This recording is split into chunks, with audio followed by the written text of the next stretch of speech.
Sa iba pang balita, naniniwala ang ilang pet owner na kinakailangan magkaroon ng sariling libingan ang kanilang alagang hayop tuwing pumapanaw. Kaya naman bilang tugon, nagpagawa ng Pet Memorial Park ang Barangay Fortune sa Marikina para hindi na ilibing kung saan-saan ang kanilang alagang hayop na nasasawi o naaksidente o nagkasakit.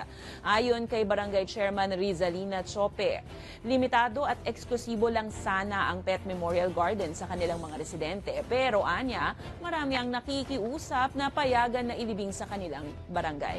Kaya naman binuksan na nila ang mga ito sa publiko pero kailangan magbayad ng burial fee na 500 pesos dahil ang mga malilikom naman dito ay gagamitin sa maintenance ng sementeryo. May mga nakikita kami mga patay na hayop sa kalsada, isa sa bangketa. So naisip namin, lalo ng aking asawa, na pwede naman silang ilibing. Yung mga nililibing namin dito is yung mga napupulot lang namin, ng mga patay na pusa, aso. Yun po yung normal na aming nakikita. So later on, nung aming pinost sa aming social media page ng Barangay Fortune, ang dami ng clamor ng ating mga constituents. Hindi ko na matanggihan. Alam mo naman yung puso natin mababaw pagkadala na nila yung namatay nilang alaga at umiiyak.